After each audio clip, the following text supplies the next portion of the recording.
India finals WTC ఫైనల్స్కి వెళ్ళాలంటే ఎన్ని matches గెలవాలి, ఎన్ని మ్యాచెస్ ఉన్నాయి అనేది గురించి క్లియర్గా మాట్లాడేసుకుందాం. ఫస్ట్ వచ్చేసి మన టీమిండియాకి వచ్చేసి ఇప్పుడు టెస్ట్ మ్యాచెస్ వచ్చేసి 9 మ్యాచెస్ అయితే ఉన్నాయి, 3 సిరీస్లు అయితే ఉన్నాయి. ఇందులో వచ్చేసి 2 మ్యాచెస్ శ్రీలంక మీద, 2 మ్యాచెస్ న్యూజిలాండ్ మీద, 5 మ్యాచెస్ ఆస్ట్రేలియా మీద బార్డర్ గాస్కర్ ట్రోఫీ ఇది ఇండియాలో జరగబోతుంది. సో ఈ 9 మ్యాచెస్ కూడా మేము గెలిచేస్తే మన పీసీటీ వచ్చేసి 74 అయితే వచ్చేస్తుంది కాబట్టి అప్పుడు వచ్చేసి ఈజీగా క్వాలిఫై అవ్వచ్చు. సో ఈజీగా వచ్చేసి అయితే ఫైనల్స్ అయితే ఆడేయచ్చు. సో ఇంకా నెక్స్ట్ వచ్చేసి మనం ఒక మ్యాచ్ ఓడిపోయినాం, 8 మ్యాచెస్ అయితే గెలిచినాం. అప్పుడు వచ్చేసి మన పీసీటీ వచ్చేసి 68% అయితే ఉంటుంది. 68 ఉన్నప్పుడు అప్పుడు వచ్చేసి 99% chances is there to qualify.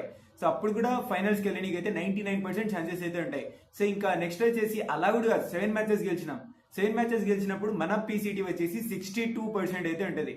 అప్పుడు వచ్చేసి మనం క్వాలిఫై అవ్వడానికి వచ్చేసి అయితే అప్పుడు కూడా ఛాన్సెస్ ఉన్నాయి 90%.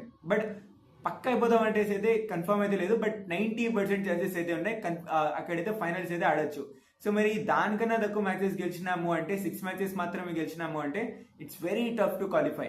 సో టఫ్ అయిపోద్ది క్వాలిఫై అవ్వడం. సో లెట్స్ సీ ఏమవుతుందేమో. సో మన టీమిండియా ఈ శ్రీలంక సిరీస్ మాత్రం గెలవడం చాలా important. So let's hope guys, మీ యొక్క ఒపీనియన్లో ఈ సిరీస్ ఏం జరగబోతుంది కింద కామెంట్ సెక్షన్లో తెలియజేయండి.